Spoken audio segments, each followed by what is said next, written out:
অবশেষে অপেক্ষার অবসান।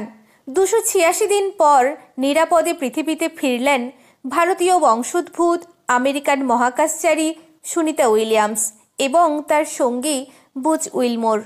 বুধবার ভারতীয় সময় ভোর 3:27 নাগাদ তাদের নিয়ে ইলন মাস্কের সংস্থা স্পেস এক্সের মহাকাশযান ফ্লোরিডার সমুদ্রে অবতরণ করেছে।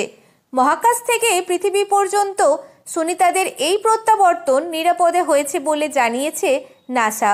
তাদের সঙ্গে একই মহাকাশযানে ফিরেছেন নাসার নিক হগ এবং রুশ নভশ্চর আলেকজান্ডার গোরবুনভ। গত বছর জুন মাসে সুনিতারা মহাকাশের উদ্দেশ্যে পাড়ি দিয়েছিলেন। মঙ্গলবার সকালে সুনিতাদের নিয়ে আন্তর্জাতিক মহাকাশ স্টেশন ছাড়ে স্পেস এক্সের ড্রাগন যান। বুধবার আটলান্টিক মহাসাগরের ফ্লোরিডা উপকূলে মহাকাশচারীরা নিরাপদে অবতরণ করেন। তাদের আনার জন্য পৌঁছে গিয়েছিল মার্কিন নৌসেনা বাহিনীর বোট। সেখান থেকে ওনাদের নিয়ে যাওয়া হয় হিউস্টন জনসন স্পেস সেন্টারে।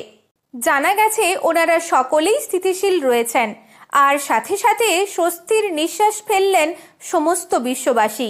দীর্ঘ জটিলতা কাটিয়ে এই সফলতা নিঃসন্দেহে মহাকাশ গবেষণায় অনন্য নজির স্থাপন করল।